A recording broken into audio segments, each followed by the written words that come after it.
సూర్యాపేట జిల్లా కేంద్రంలో ప్రేమోన్మాది దారుణానికి తెగబడ్డాడు. తనను దూరం పెడుతోందన్న కక్షతో ఒక యువతిపై సుత్తితో కిరాతకంగా దాడి చేశాడు. నూతనకల మండలం లింగంపల్లికి చెందిన అలుగునూరుకి చెందిన స్పందన 8 ఏళ్లుగా ప్రేమించుకుంటున్నారు. అయితే వీరి ప్రేమ వ్యవహారం అమ్మాయి ఇంట్లో ఒప్పుకోలేకపోవడంతో ఇటీవలే పంచాయతీ పెట్టి ఎవరి జాగాలో వారుండేలా ఒప్పందాన్ని చేసుకున్నారు. ఇక ఈ క్రమంలో యువతిపై దాడి జరిగింది.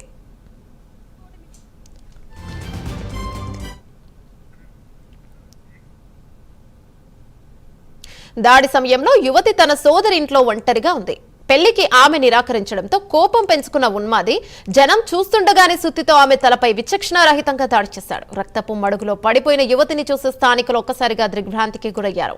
వెంటనే స్పందించి నిందితుడిని వెంబడించి పట్టుకున్నారు. అతడిని విద్యుత్ స్తంభానికి కట్టేసి దేహశుద్ధి చేసి పోలీసులకు అప్పగించారు.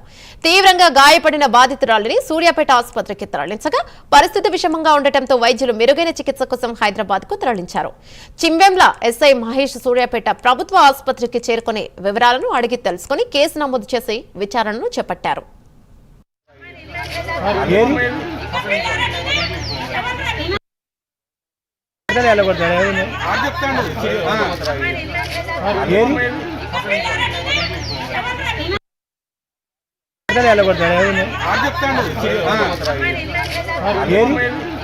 మేము కింద ఎవరికి వాళ్ళమే ఉన్నాము.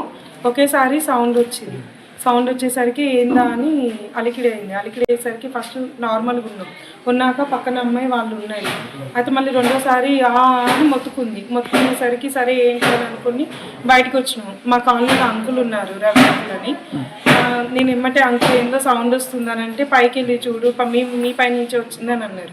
అనేసరికి నేను మళ్ళీ ఇటు సైడ్ ఇది సెకండ్ గేట్ ఇక్కడికి వచ్చి చూస్తే వాళ్ళు అన్నారు, అక్క మీ పైనే గొడవ అవుతుంది, మీ పై నుంచే సౌండ్ వచ్చింది, వెళ్ళి చూడండి అన్నారు. అంటే సరే అనేసి అంకుల్ అనండి నేను ఎమ్మటే కంగారుగా పైకి వెళ్ళి చూసి డోర్ లాక్ చేస్తే తీయలేదు. 3-4 టైమ్స్ లాక్ చేస్తే తీయలేదు. తీయపోయేసరికి తర్వాత వచ్చి మళ్ళీ అంకుల్ డోర్ తీయట్లేదు అని చెప్పి అనేసరికి వచ్చి డోర్ చూసేసరికి తీరా చేతిలో సుత్తే కనిపించింది. ఎవరు నువ్వు ఏందనేసి నేను ఒక 2 అడుగులు వెనక్కి వేసిన ఇక ఈ లోపే నేను లోపలికి పోయి చూసేసరికి ఆ అమ్మాయి ఇక కొట్టుకుంటున్నాను. కాళ్ళతో కొట్టుకుంటుంటే నేను ఇట్లా డోర్ కానుకొని ఉంది, కొట్టుకుంటుంటే ఏమైందానా ఏందనే లోపే మొత్తం స్వెల్లింగ్ వస్తుంది. నేను పోయి ఇట్లా అనే లోపే తలకాయ బదిలి బ్లడ్ మొత్తం చిల్లి అట్లా ఉంది. అయితే ఏమైందని ఎమ్మటి ఇటు ఫ్రంట్ సైడ్కి వచ్చి అంకుల్ వాడిని పట్టుకోండి, అమ్మాయిని కొట్టిండి ఇట్లా సంగతి అనేసరికి మా కాలనీ వాళ్ళు వెళ్ళి పట్టుకొని వచ్చిండ్రు. తర్వాత ఏం జరిగిందంటే ఇక అమ్మాయి చెప్పలేని స్థితిలో ఉంది. ఇక తర్వాత వాడిని పట్టుకుంటే వాడే మొత్తం మ్యాటర్ అంతా చెప్పింది. ఏమని నన్ను లవ్ చేసింది, నేను లవ్ చేసినా నన్ను రిజెక్ట్ చేసింది, దానివల్ల నేను అడ్రస్ కనుక్కొని ఇక్కడికి వచ్చిన, ఇక్కడ ఉందని ఇక్కడికి వచ్చిన, నేను మాట్లాడదాని పైకి వచ్చిన, నన్ను కొట్టిన తర్వాత నేను రివర్స్లో కొట్టినా అని చెప్తున్నాను. ఉదయం మార్నింగ్ 10 గంటలకి మా ఇంటి ఎదురుగా ఉన్న 2nd ఫ్లోర్లో బాగా అరుపులు వినపడడం జరిగింది. ఏంటి అని చెప్పి పైకి రాగానే డోర్ వేసి ఉంది. ఎవరు అని చెప్పి మనం డోర్లు కొట్టినాగానే ఆ అబ్బాయి తీయలేదు చాలాసేపు. తర్వాత డోర్ తీశారు. డోర్ తీశాక ఆ అబ్బాయి మమ్మల్ని ఎట్టేసి పారిపోతుంటే వాళ్ళని పట్టుకోవడానికి వేరే వాళ్ళు పక్కనున్న అన్న వాళ్ళు కూడా వెళ్ళి ఆ అబ్బాయిని చేజింగ్ చేశారు.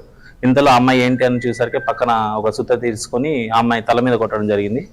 ఆ సుత్తే తన అమ్మాయి కుడిచి సైడ్ పెట్టేసి పారిపోయిండు. తర్వాత అబ్బాయిని పట్టుకొచ్చి మన ఉన్న పోలు కట్టేసి అడగడం జరిగింది. అసలు ఏంటి ఏమైంది అని అడిగితే మాది 8 సంవత్సరాల నుంచి లవ్ స్టోరీ అని చెప్పి అన్నాడు.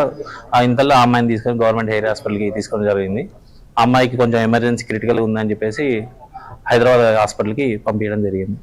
ఈరోజు 10:30 గంటలకు డయల్ 100 కాల్ మన స్నేహానగర్ కాల్ నుంచి పోలీస్ స్టేషన్కి రావడం జరిగింది.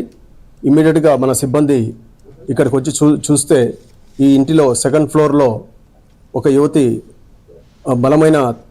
తలకు బలమైన గాయాలు తగిలి రక్తం మడుగులో ఉంది. ఆమెను ఇమ్మీడియట్గా హాస్పిటల్కు షిఫ్ట్ చేయడం జరిగింది. ఇందులో మహేష్ అనే వ్యక్తి ఈ యువతితోటి చాలా కాలం నుంచి లివింగ్లో ఉన్నాడు.